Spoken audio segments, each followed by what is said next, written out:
Hi there, this is Jill. Jill Speaks Wisdom. Hope you're all doing well today. I would like you to please like, comment, and subscribe, because that really helps us all learn a lot when we're all, giving our feedback so we can get as much information as we can, right, on narcissism. So today I'm trying to find out, how were you the scapegoat of your family? Have you found out that you are a scapegoat? Do you know what that is? The scapegoat is the individual in the family that everybody sort of points the finger at and doesn't treat well, and all the other people seem to be treated fine. So, your narc family how could your narc family have scapegoated you?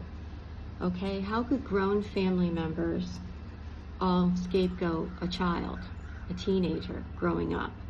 So I've come to realize that the narcissists were not just parents here. They were my grandparents, aunts, uncles.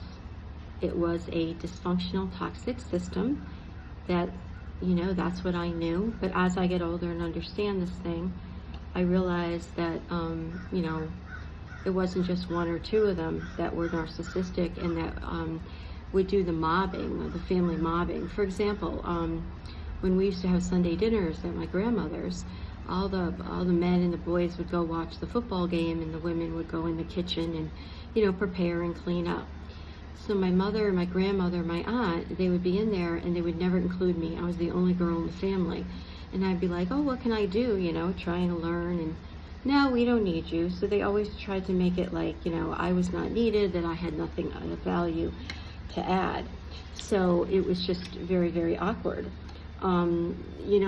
Another example I remember of how they can be cruel is my aunt was laughing with my grown cousins years ago about how my mother, her sister, used to comb my hair so hard that it would literally hurt me when I was young. And they were like laughing, like, isn't that great? Oh, can you even believe she used to do that? And oh my God, Jill has to put up with that. So my aunt was amused by something like that. And so this callous treatment, I guess as you're growing up in it, you don't realize. But when you go back, you start to think of some examples.